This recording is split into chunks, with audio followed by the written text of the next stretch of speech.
Denge Kurdistanê.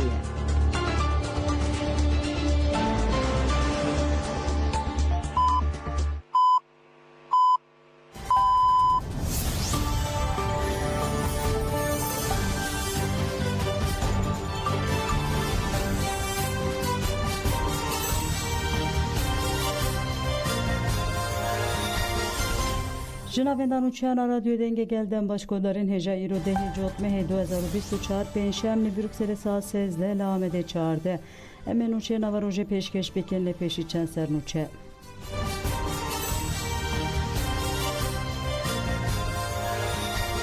Parêzeran ji bo çûyîna İmraliyê serlêdan kirin. Endamê Komîteya Rêvebera PKK Duran Kalkan mijarên di rojevê de nirxand. Gerilayên Kurdistanê 5 dagirker ceza kirin, kepçeyek imha kirin. Xebatên ji bo mîtînga Amedê berdewam dike, banga tevlîbûnê hatin kirin. Li Îdirê Hevserokê Dem Partiyê ya Bajêr jî di nav de 8 kes hatin binçav kirin.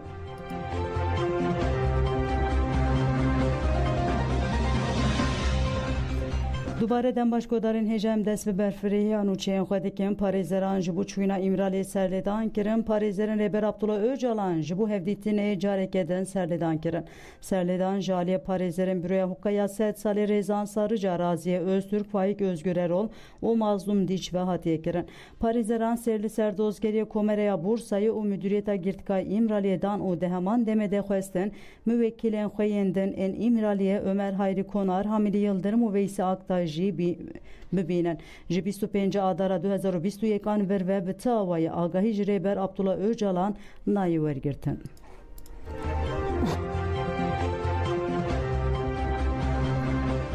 Endamê Komîteya Rêvebera PKK Duran Kalkan got biriya komploya xwestin hemû astengiyên lê pêşiya qirkirina Kurdan ji holê rakin. Endamê Komîteya Rêvebera PKK Duran Kalkan ji anîfera axivî berfirehî komploya nehê Cotmehê geşedanên siyasî yên herêmî û kurêvî nirxand. Duran Kalkan li ser têkiliya di navbera komplo û şerê siyemînê cîhanê de sekinî û ev nirxandin kir. Em şerê cîhanê yê yekemîn, duyemîn û siyemîn dinirxînin. Çima wek şerê yekemîn, duyemîn û siyemîn ji hev cuda bûn. Ev bi şoreşa Sovyet a 1917 li Rusyayê ve alaqedar e. Ev şoreş lêhûrbûna şer kêmtir kir, hişk û hêzên şer dikin agirbest îlan bikin. Şerê cîhanê yê duyemîn jî îtiraza Almanyaya Hitlerê ya ji vê agirbesterê bû. Di geşedanên niha de jî em dibînin ku li navenda kar şerê riya enerjiyê heye. Şerê Ukraynayê jî li ser vê yekê ye. Di encamê de şerê ku ji 1990 vir ve dest pê kir daxwaza avakirina riyeke enerjiyê ya wiha bê ewleye. Duran Kalkan dest şan kir piştî 2010 jî serlêdanên ku jêre dibêjin bihara Erebandan dest pê kirin û xwestin rojhilatê behra spî bixin kontrola xwe de. Li gel Daişê jî xwestin Iraq û Sûriyeyê perçe û lawaz bikin û li van daran xwe nîşandan. Ev hemû di rastiyê de kontrolkirina rojhilata behra spî ne. Lêbelê Tirkiye li pêşiya vê bû asteng. Êrişî Cerablusê kir, Îdlib dagir kir û zextê li dewletên Yekbûyî Amerîkayê kir. Li ser vê yekê weke riyeke ewletir berê xwedan behrê weke encam jî di civîna G20 da ku di 2022 de li Hindistanê pêk hat ev projeya rê îlan kirin. Di vê mijarê de sedema ku Tirkiyeyê bypasskirin jî Duran Kalkan wiha dibêje. Tirkiye niha dixwaze vê yekê li gel Iraqê bike. Dibin navê projeya riya pêşketinê de dixwaze ji Körfezê ber bi Tirkiye ve riya alternatîf a ku diçe Ewropaya wa bike. Êrişa Hamasê ya li dijî İsraîlê jî girêdayî vê yekê bû. Di rastiyê de yên ku ev yek dixwastin dewletên Yekbûyî Amerîka û İsraîl bûn. Wan dixwest hinceteke peyda bikin û astengiyên li pêşiya xwe yanî Hamas û Hizbullahê bi derxistina şerekê ji holê rakin. Tirkiye jî berê Hamasê da vê yekê. Di dewama nirxandinê xwe de Duran Kalkan bi bêrxist ku niha şerê Xezayê dest pê kir Dewleta Yekbûyî Amerîka hêza xwe ya deryayî anî rojhilatê Derya Spî û Derya Sor. Vê carê jî ji deryayê rojhilata navîn kontrol dike. İsraîl bi navê wan şer dike. Ya duyemîn rêveberiya şera İsraîlê hinekî bi rêbaza Daişê tev digere. Rêbazeke derba giran lê dixe û şok dike bikartîne. Li Xezayê jî bi vî rengî kir lê li hemberî Hizbullahê herî zêde vê dike. Hêza xwe ya teknîk û îstixbaratê bikartîne. Di şerê nû de rewş bi vî rengî ye. Duran Kalkan rewşa li Sûriyê jî destîşan dike û dibêje wê bide ser xeteke çawa em nikarin tişteke bibêjin. Lêbelê wê Tirkiyeyê ji nû ve dîzayn bikin pêvajo ber bi wê derê ve diçe. Dibe ku ev pêvajo dereng dikeve rola bingehîn a derengketinê jî ji ber hebûna PKK'ye. Ji ber wêkê piştgirî dan dewleta Tirk û êrişên dagirkeriyê bike. PDK dûrê ji Iraq tevlî kirin. Komîteya Wezîran a Konseya Ewropayê ji bo PKK lawaz bike saleke dirêj kir. Dema ku PKK xurt be ditirsin ku destwerdaneke li Tirkiyeyê bikin. Şerê cîhanê yê siyemîn bi vî rengî li rûşlata Deryayê Spî belav dibe.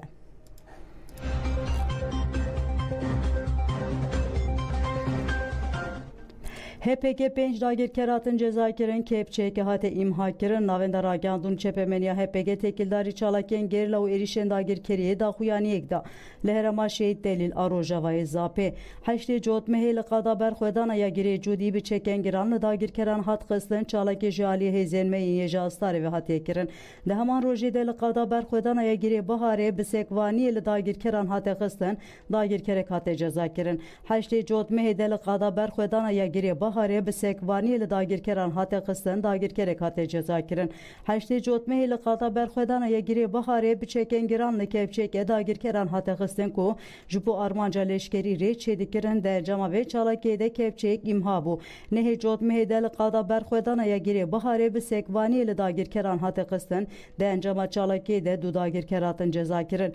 Nehê cotmehê de li qada berxwedana ya girê Amediyê bi sekvaniyê li dagirkeran hate xistin divê çalakê hêzên ji astarê de dagirkerek hate ceza kirin.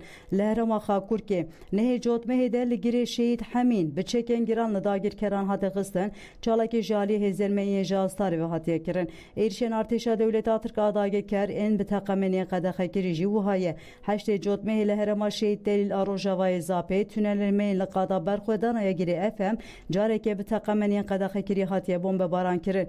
Nehê cotmehê li herema şehîd Delîl a Rojavayê Zapê tünelên li qada berxwedana ya girê cudî 5 caran bi teqemeniyên qedexekirî hatin bombebaran kirin.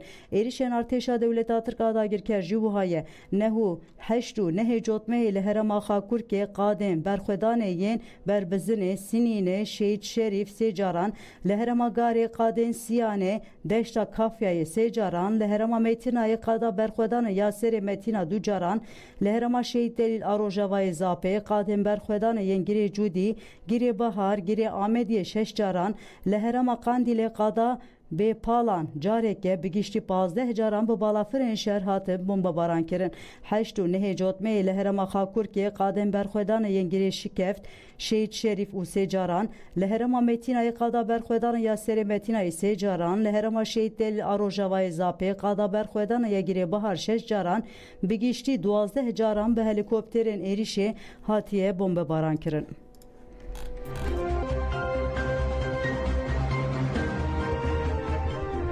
HPG ragihand ku gerleyê ji astarê Êzda îsyan şehîd bûye û got bi fedakarî û ketkariya xwe jiyana li ser bingeha cewhera gerîlatiyê ji xwe re kiriye esas. Navenda ragihantûn çepemeniya HPG bi daxuyaneke ragihand ku gerleyê ji astarê Êzda îsyan çileya 2024 da li herema Botanê şehîd bûye. HPG dibêje hevala me Êzda di nava gerîla de xwedî beşdariyeke aktif a li her xebatê bû. Bi kesiyeta xwe ya fedakar û ketkar cewhera gerîlatiyê ji xwe re esas kirt. Wekê gerêrekê ji astarê xwe ji şert û mercên herî dijwar rizgar kir, bû şervaneke ji aliyê tevahî hevalên xwe ve bêhez kirin. Di serî de malbatê wê ye hêja ku milîtaneke ew çendî bi nirx da têkoşîna azadiya gelê me û eşîra Êzdînanê em ji gelê Kurdistanê re sersaxiyê dixwazin. Wekî hevalên wê em soz didin ku xeyala wê ya rêbertî û Kurdistana azad em bi cih bînin. Nasnameya şehîd Êzda wiha ye.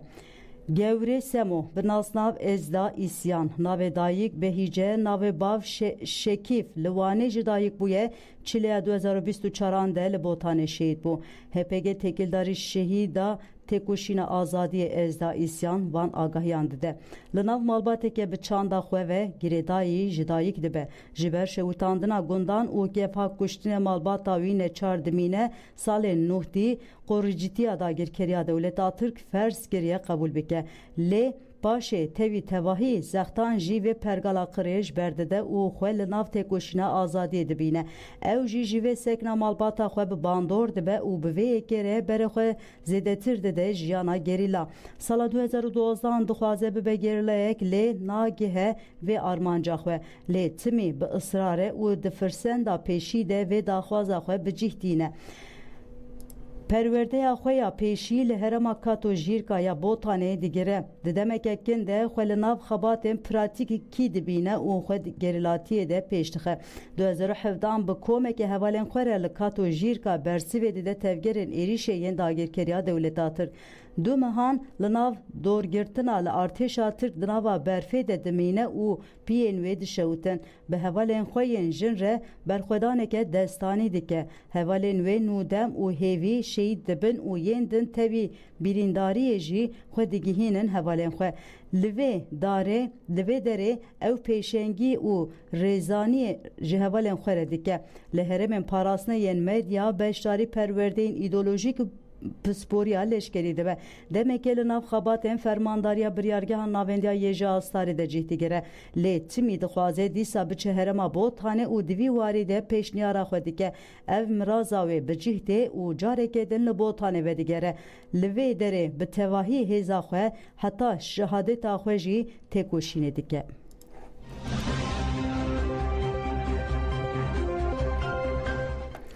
Gerlay HPG Rêzan Zîlan Gund komploya navnetewî di şexsê rêbertî de li hemberî gelê Kurd gelê rojhilata navîn û tevaya gelên bindest hatiye kirin. Em ê bi çalakiyên xwe bi têkoşîna xwe hesab ji komplogeran bipirsin.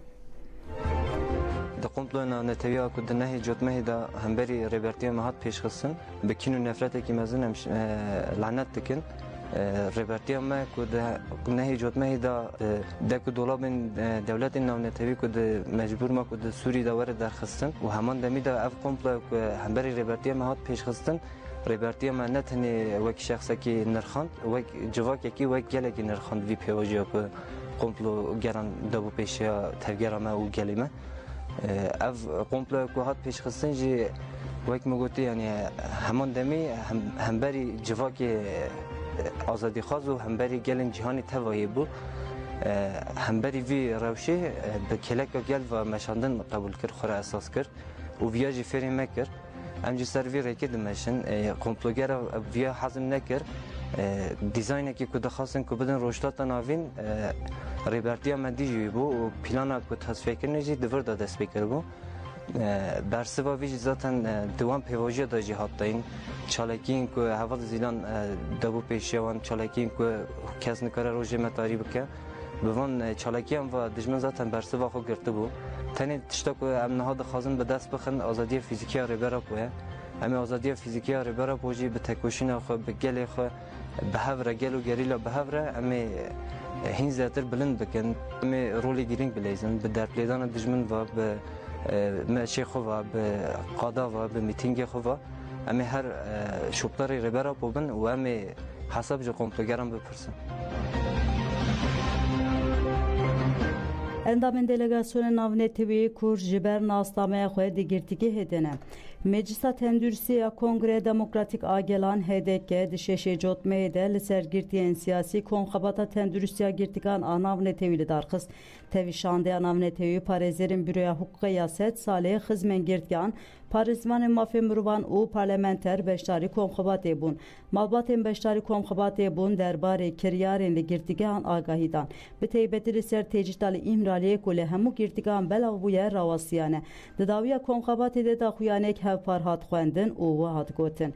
Li girtîgeha taybet ya îmraliyê ku rêber Abdullah Öcalan û sê girtiyên din lê têne girtin mafê jiyanê bi awayeke sistematik debin pêkirin ev pêkanî dijî huquqa azadiya gelên cîhanê ye.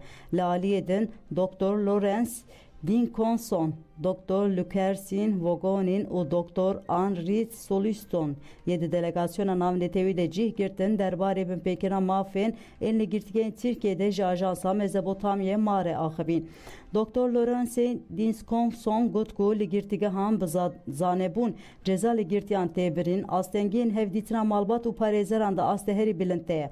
Mercên sistematik bandorê li tendurustiya girtiyan dike. Girtiyekê bi temamî felç nikare di girtîgehê de bêgirtin. Ev mercê sistematik yên tûnekirinê û sûce. Tiştek ku me fêm kir Tirkiye ne tenê girtiyan malbatên wan jî ceza dike. Doktor Lucrezi Vagnon jî diyar kir ku li Tirkiye û İtalya li dijî girtiyan binpêkirina mafan hene. Ez banga têkoşîna hevpar ya li dijî zextên dewleta Tirk dikim.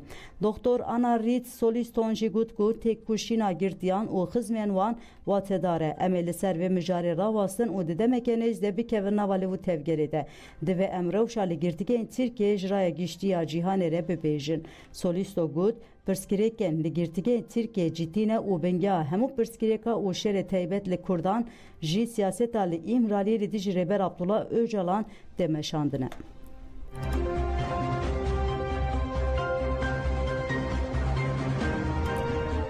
Piştgiriya keseyetên navdar yên navnetewî ji pêngava azadiyê re berdewam dike. Di çarçovê pêngava ji Abdullah Öcalan re azadî ji pirsgirêkira Kurd re çareseriya siyasî devam dike sala duyemîn de ye.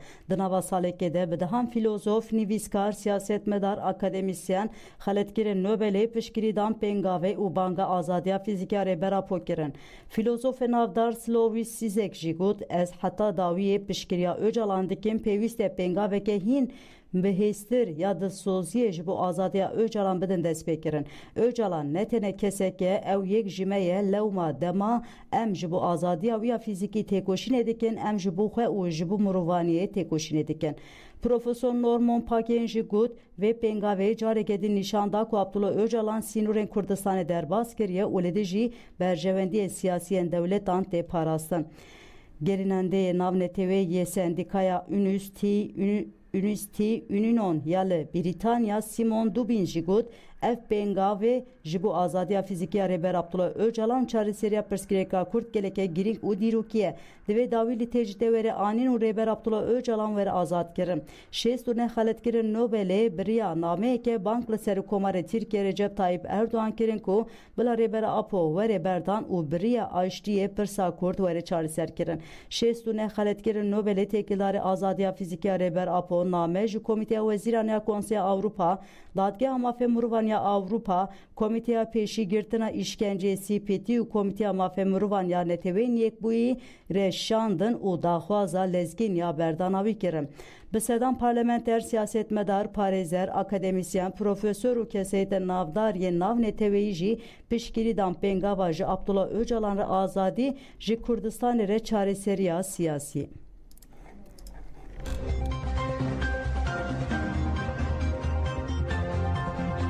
Rojên Abdullah Öcalan yên cîhanê bi çalakiyên cûr be cûr dewam dike. Rojên Abdullah Öcalan yên cîhanê ku ji bona yekemîn salvegera pêngava cîhanî ya Abdullah Öcalan re azadî ji pirsgirêkira Kurd re çareseriya siyasî tê li darxistin bi çalakiyên cuda dewam dike. Li Almanya bajarê Kielê, Freiburgê, Mannheim, Münih, Duisburg, Darmstadt, Frankfurt, Hamburg, Helburg û paytaxta Berlînê standên agahdarkirine hatin danîn û belevok hatin belavkirin. Çalekgeran di standê de pirtûkên Rêber Apo dane naskirin û belevok belavkirin. Di heman demê bank hatin kirin ku hemû Kurd di mîtînga mezin ya li Kölûnê ya di 16 mijdarê de cihê bigirin û dengê xwe bilind bikin. Li Meksika paytaxta Meksiko City jî li navenda çandêya Laristansîn pêşengeha fikir, zikir, çalakî hatibû vekirin û di roja siyemîn de dewam dike. Nivîskarê Uruguay Raul Ziben jî duh beşdarî seminera li dijî kapitalizmê bû got ku Rêber Abdullah Öcalan filozofê serdememeye û divê demil de swerê berdan. Rojnavan Golur Mons Ramins û nivîskar Rol Sebinci jî di seminerê de axivî û têkoşîna azadiya gelê Kurd slavkir û gotin em bank li raydarên dewleta Tirk dikin ku Rêber Abdullah Öcalan berdin. Bi berdan Abdullah Öcalan ve demokrasî aştî û jiyana aram ya li Tirkiye û herêmê mîsoger bibe.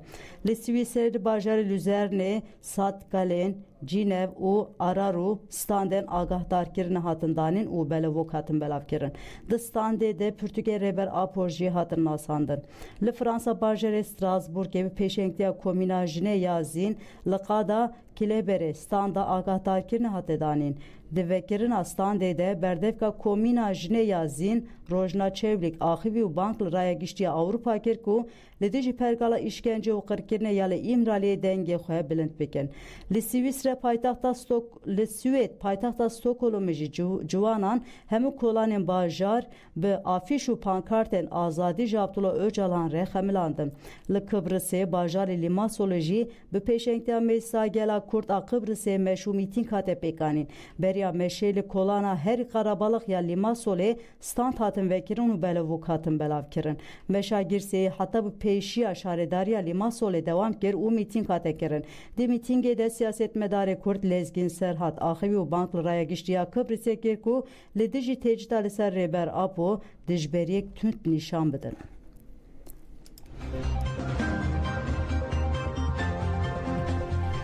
Ji bo azadiya rêbera Po çareseriya doza gelê Kurd di sêzdeyê cotmeyê de li Amedê mîtîng tê li darxistin. Mîtîng bi duruşmaya em li dijî kompleyê li ber xwe didin ji bo azadiyê li Amedê tên gel hevpêktê. Ji bo beşdariyê mîtîngê li gelek bajaran xebat pêna berdewam dike. Jinên Şirnexê jî derî bi derî digerin û welatiyan vedixwînin mîtînga sêzdeyê cotmeyê aktivîsta Têjayê Adalet Fîdan Hevserûka Dem Partiya Silopyayê Elîf Oruç ji dayîkên aştiyê dahîle 60 û rengîn onûk derbarê giringiya mîtîngê de axivîn kerem bikin. Tevlîbîna mîtîngê jî yekemîn şikênandina tecrîd e yani bi dengê xwe derêxistina deng pêwîst e tecrîd be şikênandin pêwîst e em bijîtine müzakerek bê dest pê kirin ji ber vê jî herî bêhtir pêwîst e jin li wê rojê xwedî derkevitine sêzdemê hê xwedî derkevitine em bangî milatê xwe dikin hemî destê xwe bidin yek têk de em biçîn Diyarbakir em vê tecrîdê ser xwe kir dengê me bikevin yani dünyaya cîhanê bilav bibe heta îmraliyê jî biçe ev tecrîd ser me û serwîkê me re be. Tecrîd tinekirina gelê ye, tecrîd peşarojê tarîk kirine, tecrîd riya jinê û ciwanê qutkirine, wekî jinek Kurd, wekî ciwanek Kurd, bangavaziya me li gelê me botanê em dibêjin werin tevlî mîtînga me ya aştî û azadiyê bibin. Ez Elîf Oruç, tecrîd ser gelê me Kurd gişa heye. Yani tamam emişler ve ama tercih özellikle ser dayıka ser jina haya emnika meşeki bike emnika mesela daxuyaneki mesela azad daxuyaneki bide emnika ve daxuyana bide ev tercih ser megişa haya yani duheleda. Jin ji bo tevlîbûna mîtînga azadiyê derî bi derî xebatan dimeşin jinên botanê ji bo mîtînga sêzdeyê cotmeyê ya Amedê mal bû mal digerin û xebatan dimeşin jinan got ku dema têcî taşikandin wê azadî û kevî û aştî jî were. Ji aktivîstên têja gotin em şev û roj xebatên xwe dimeşinin têcîta li îmraliyê bandorê li hemû jinan dike û hemû zindanan û qadên jiyanê belav bûye dikin. Divê em sîstema rizî û têcîta faşîst tune bikin ji bo vê jî divê herkes li qadên mîtîngê be û dengê xwe bilind bike. Hevserûkê Dem Partiyê jî got Kurbûna tecrîtê re pirsgirêkên civakî jî zêde bûne û got li ser jinan û civakê têjteke giran heye civak nikare daxuyanekê bide yan jî çalakiyeke bike. Em vê tecrîtê teqez xebûn nakin kêr giştiye hestiyê em ê li Amedê mîtîngeke mezin dar bixin û her Kurd li ku dibe bila bibe tevlî mîtîngê bibe û dengê xwe bilind bike.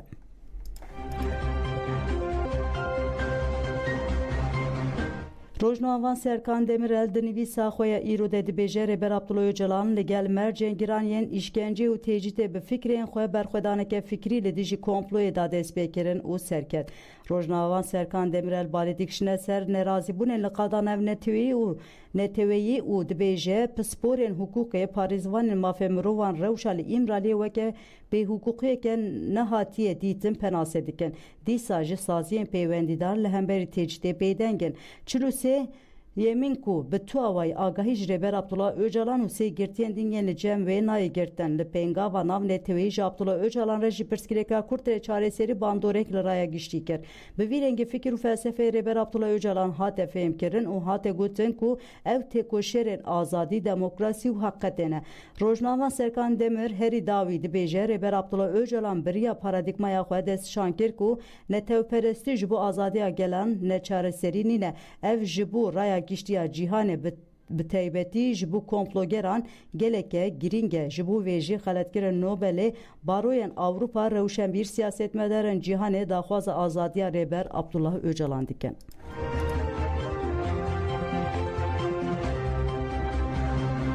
Girlay HPG mazlum Arep diyar kir ku komploya nehê cotmehê ji bo gelan rojeke reşe û got armanca bingên a komploya nav netewî astênkirina fikrên Rêber Apo. وەکی ڕەخنەدایینێکی وەکی ئێشێکی ji bo me ji bo gelê me yanî dest dewlet sistemî rêya azadî tu nebikin û bitavsînin mesela îro mesela wekî gelê Ereban wekî gelê dîtir xwedî derketinekî çêdibe ji bo Rêber Apo jî çêdibin ji bo îro wekî Rêber Apo êdî wekî em dibêjin êdî rêberekî yek civakan ew ê nemaye vî tiştî derbas bûye an tiştekî yanî îro ku derê insanekî bindest e insanekî mazlûm be li ku derê be fikrê Rêber Apo dibe ew e bersîf ji bo tekoşînê wî dibe bibe çiqas yani çi bibe bile bibe vî bi tekoşînê vî komplo diroxe wî biroxe îro wekî fikrê Rêber Apo wekî ronahiyekî wekî şewqekî ji bo me ji bo gelê herêmê ji bo gelê bindest ew dibe.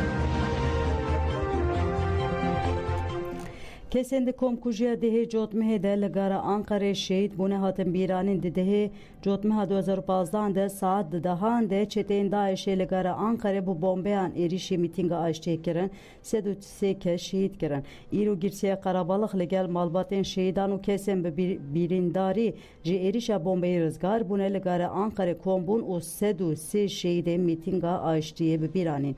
Di bîranînê de axaftina hatin kirin û hat gotin ku 9 sal di ser komkujî re derbas bûne lê kesên li pey êrişkaran û artdarên civakê ku tedbîrên pêwîst negirtine nehatine eşkerekirin û darizandin.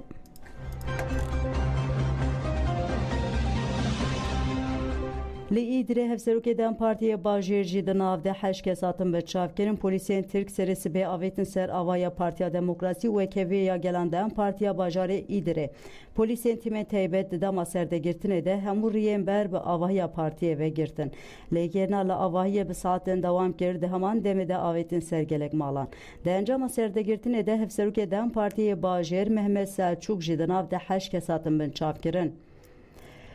Hat ragihanlık û serdegirtin li ser îfadeye şahîdekî nepen ve hatiye kirin endam eden partiyê ji bo serdegirtinê şermezar bikin li ber avaya partiyê daxuyanek dan çepemeniye Hevserokê Dem Partiya Bajêr Bahar Etreçî diyar kir ku wê li hemberî serdegirtinê bi gavekê jî paş ve gav navêjin û got bi van serdegirtinê bêhukukî dixwazin mîtînga azadî ya 13 cotmeyê ya li Amedê lawaz derbas bibe.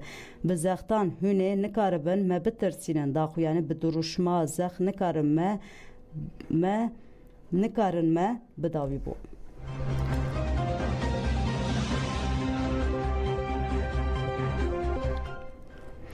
Eniya jinên Başûrê Kurdistanê helwesta xwe ya derbarê hilbijartinên Parlemena Herêmê de eşkere kirin. Eniya jinên Başûrê Kurdistanê têkildarê hilbijartina dema şeşemîn ya Parlamento Herêmê de daxuyaniyek da Eniya jinên Başûr pêşî behsa pêvajoya desthilatdariya 33 salên borî kir û got di nava 33 salan de desthilatê tûkar di ser navê demokrasî û azadiyê ji bo gelê xwe nekir. Gendalî, bêkarî, bêmaaşî û heta civakê teşvîqê koça dervekirin. Ji bo berjewendiyên malbatî zarokên gelê xwe girtin îşkence kirin, wenda kirin û bê mav hiştine.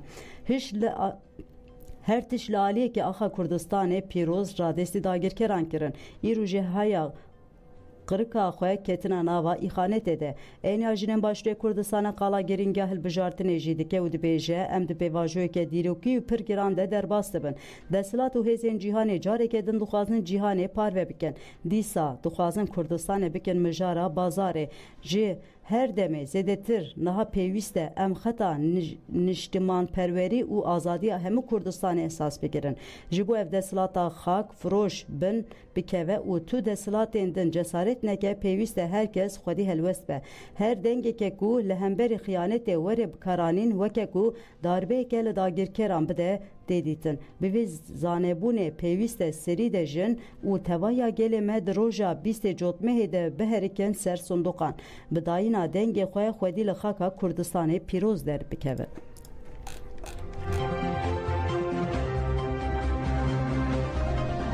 Pêşbirka Çîrok û Helbestan a Hüseyin Çelebiya Suhû yekemîn di 12 Cotmehê de pêşbirka îsal wê li paytexta Almanya Berlinê ji bo bîranina Rifat Çelebi bavê şehîd Hüseyin Çelebi bê li darxistin.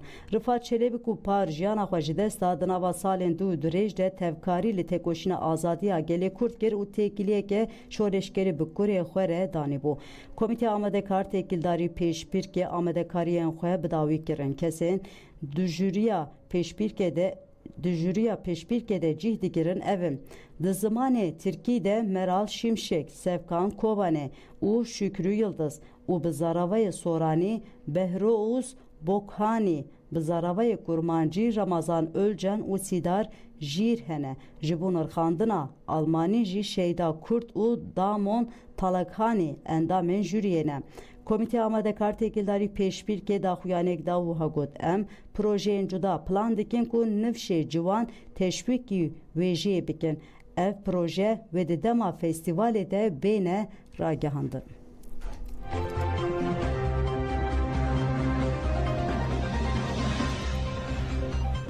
Belê godarên Jemen û Çênî û pêşkêşkir ji bo godarkirina we spas ana